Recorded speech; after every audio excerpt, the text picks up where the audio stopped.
Hello there, Pisces. Welcome to your weekly reading. So I hope you all have had a wonderful. I feel like for you guys this year, there will be a lot more.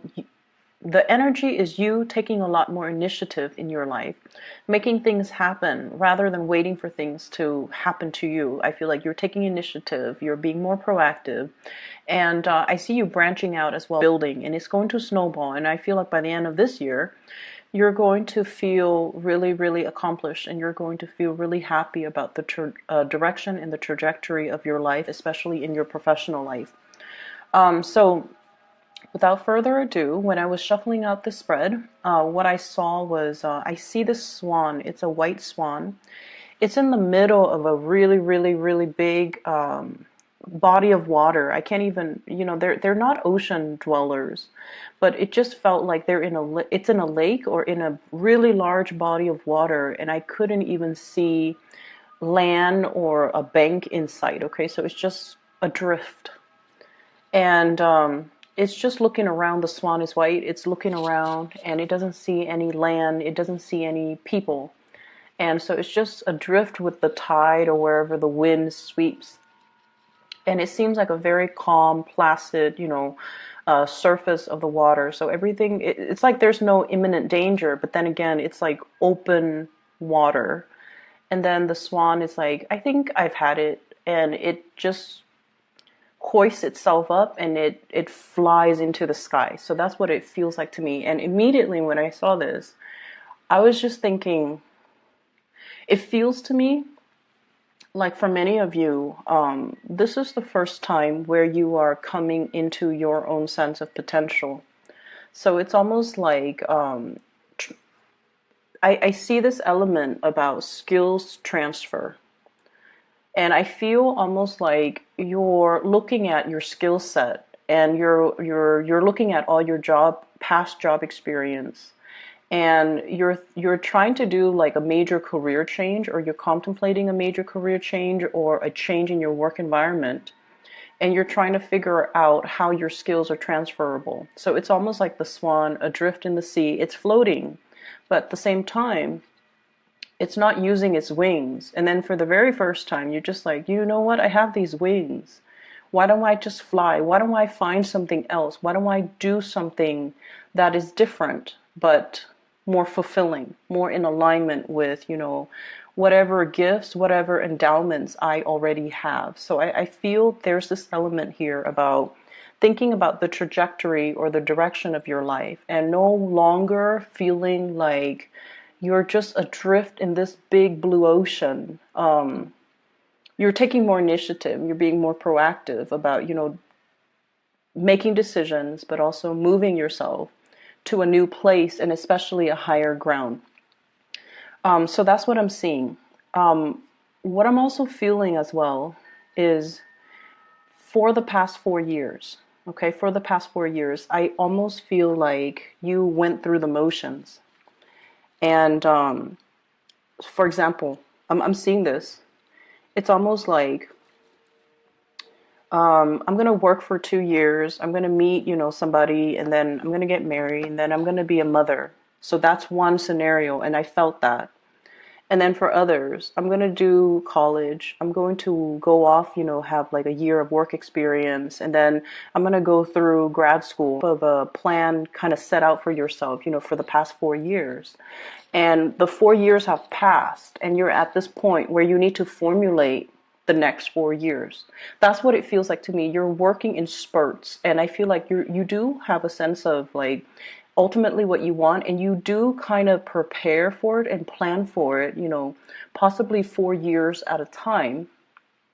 And as a result of that, you're kind of like at the end of that 4 year period, and you're trying to formulate and lay out the blueprint for yourself for the next few years.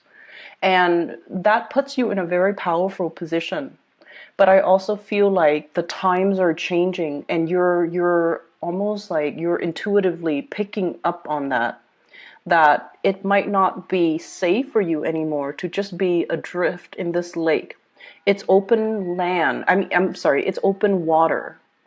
You don't know what's really underneath, and you don't know how far it's going to take for you to get to shore.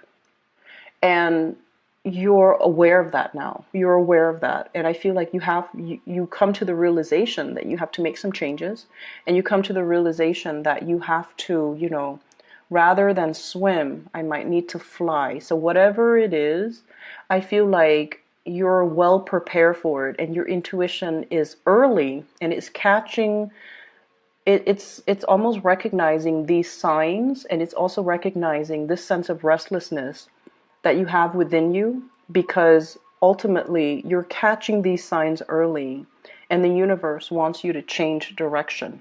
That's what it feels like to me.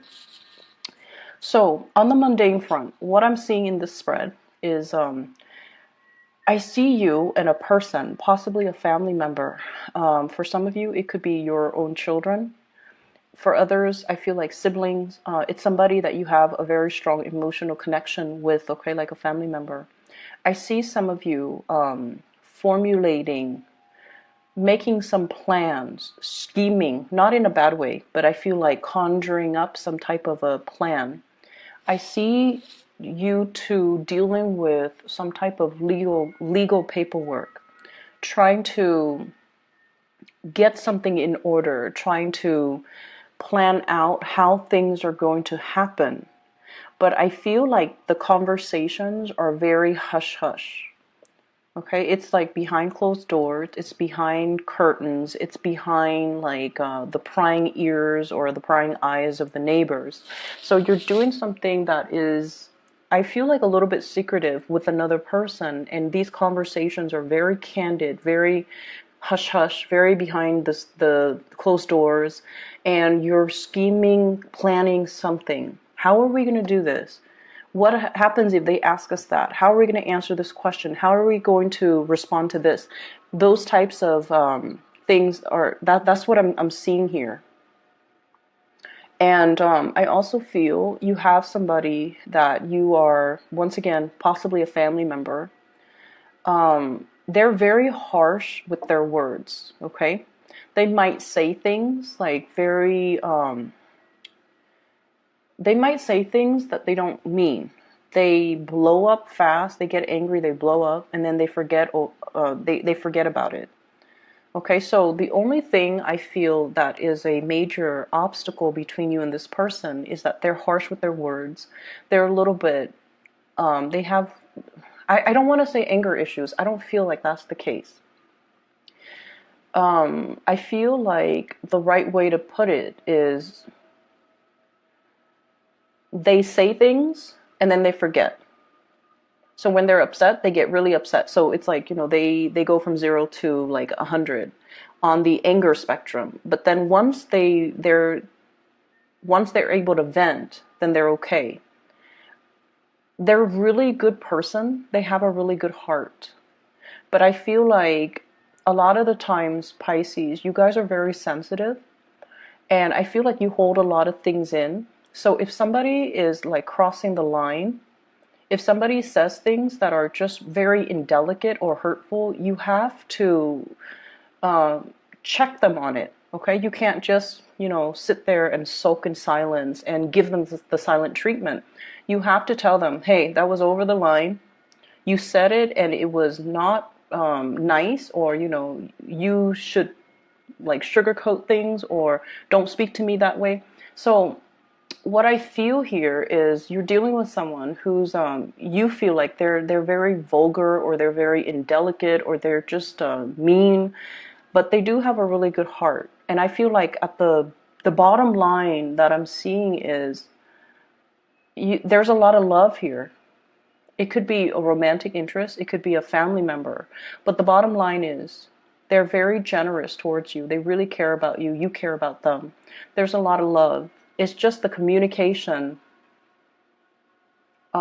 needs a little bit more work. And I feel like you haven't had much success with this person. I also feel a little bit of fear from your end when you're dealing with this person.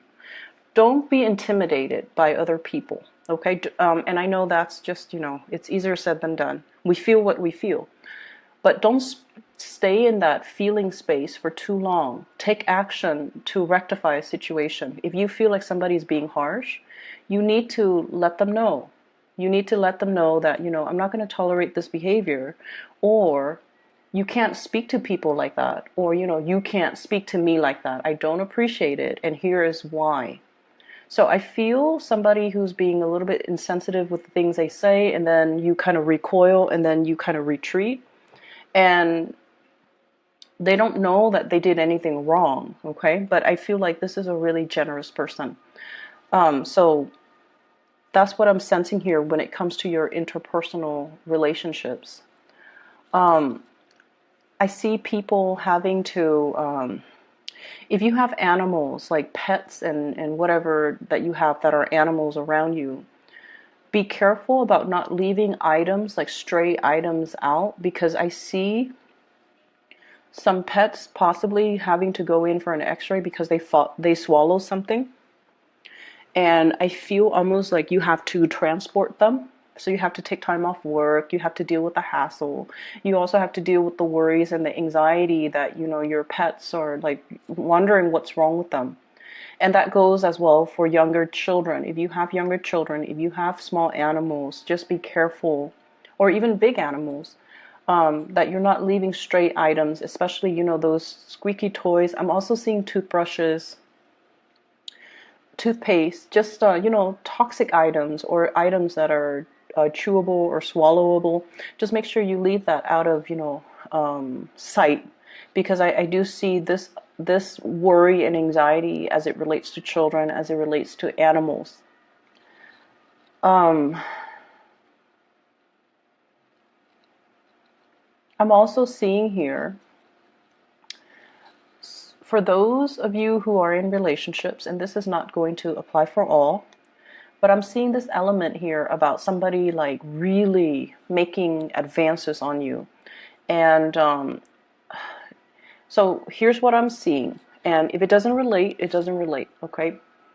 I feel like you might have been with someone, or you are still with somebody who really, really loves you. And they fought for you. Like they really made it known that they really love you. And the pursuit, the way that they pursue you, it was very flat. All the steps were taken from their end. So it just felt almost like you're swept along. It's like it happened in succession, and I feel like it was just kind of out of your control. Or you didn't take initiative in the relationship. They were just, through the sheer force of just really wanting you and really loving you, they move things along. And now, I don't know how long it has been that you're in a relationship with this person, but it feels now that you're looking at the situation and you're just like, you know what? I was swept along. I was not really making any, it felt almost like you weren't really an active participant in the course of the relationship. When we are taking stock of where we've been and where we're trying to go, where you're just like, am I still really in love with this person? Is this the direction that I want my life to go? Am I still content staying in this? It's almost like having this sense of awakening that, wow, I'm, 9 years of marriage and 3 kids later, I felt like I've just been swept along. It felt like life was happening to me rather than me being able to actively carve out a path so that I can move along in my life. That's what it feels like to me. And so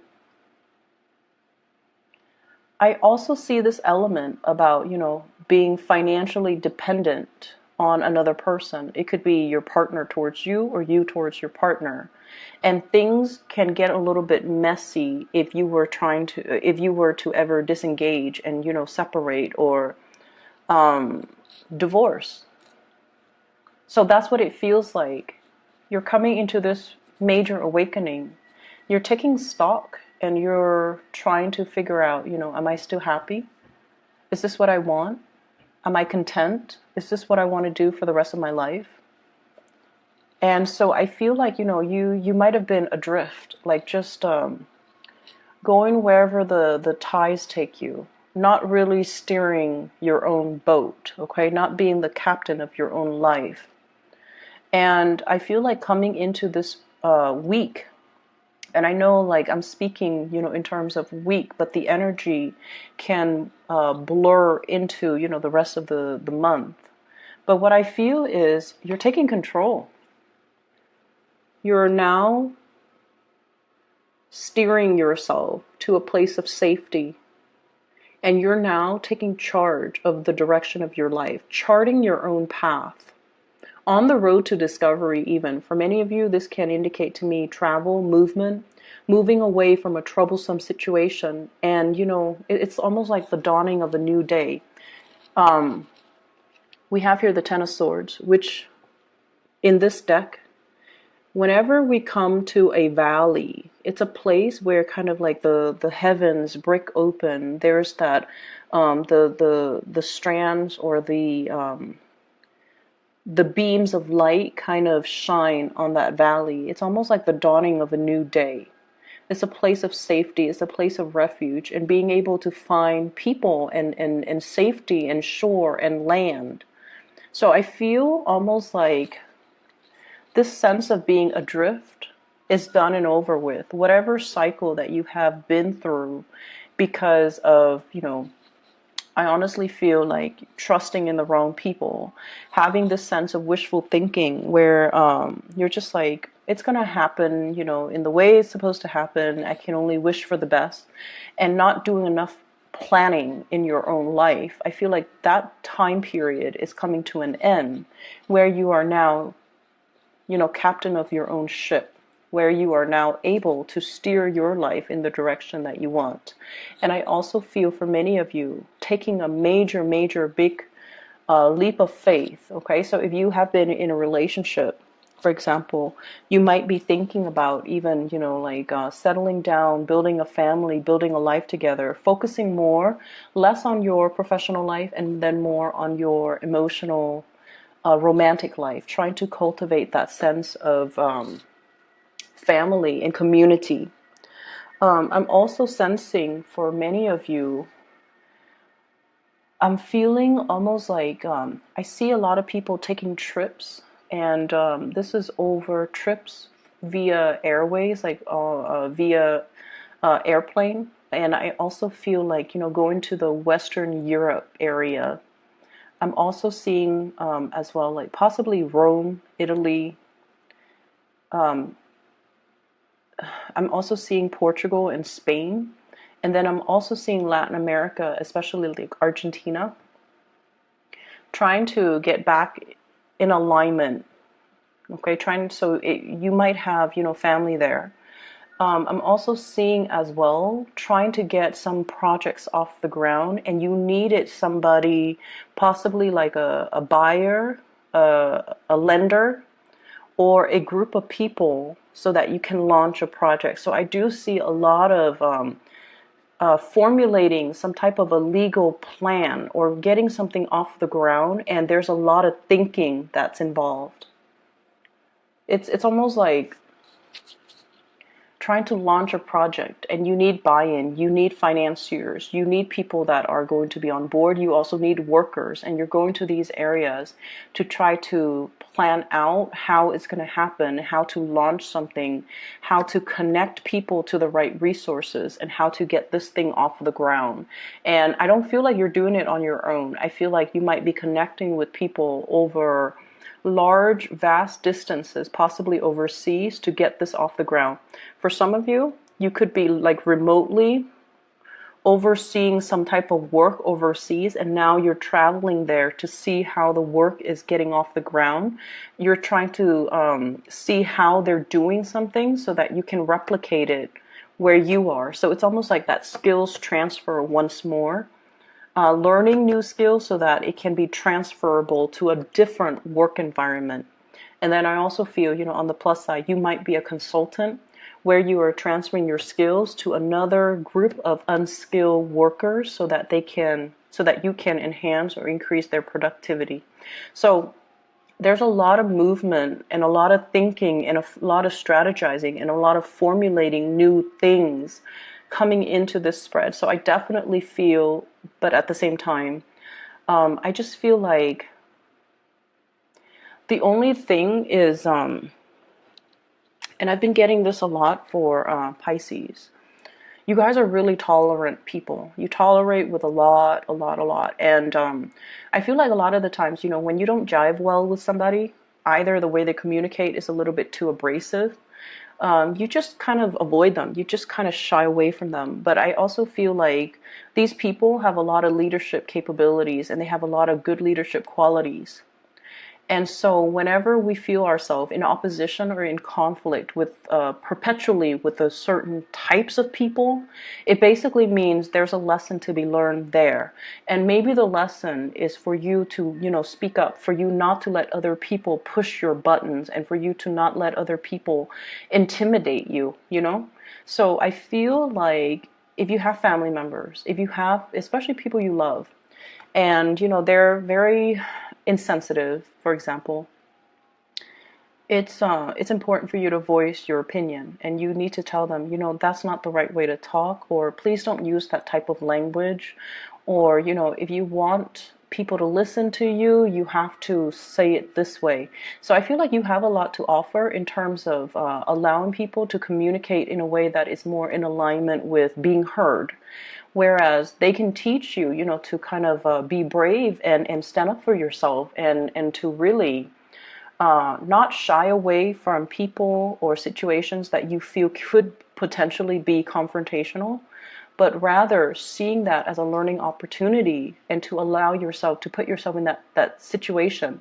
Because opposition is not always bad. It doesn't always lead to conflict.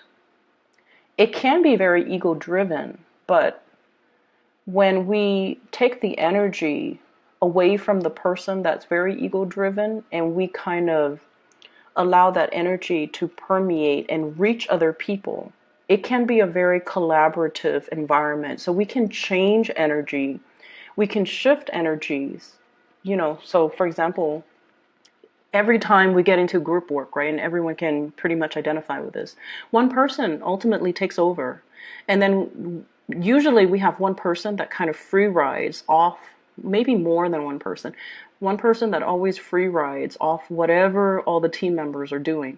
So you have the leader and you have the opportunist, and this is just prevalent across all work environment. Okay, so whenever groups form, that's what happens. One person takes over, and then the weaker person or the more opportunistic person kind of takes a step back. And so in that type of environment, it's really easy to identify people who might be very ego driven, and then people in different ways. Opportunists are also ego driven, and then leaders are also, some of them could be very ego driven. So my point here is, play around with the energy. Okay, so if somebody's like, I want to do this, and you can, you know, steer the conversation. Since we're working in a group, why don't we ask what all the members wants to do? So use your diplomacy to kind of redirect the questions, reroute ideas, and to allow everyone to feel inclusive, because that's what you're really, really good at. You make everyone feel very inclusive, and you make people feel like they're the only people in the room, that your attention's on them. So play around with the energy. You know, if you're coming into contact with someone who's very alpha, whose energy is a little bit too domineering or too demanding or too overbearing, you don't have to run away from it. Face it head on, strategize, and find ways for you to kind of, I feel, redirect the energy. So I hope the examples help, okay? Just be a little bit crafty about how you do that, but I feel like it's time to do that, okay? It's time to kind of like set people in their place, and it's time to really stand up for yourself and to ask people to, you know, speak to you how you want to be spoken to treat you how you want to be treated, all right? I hope the reading is helpful. I wish you all a very happy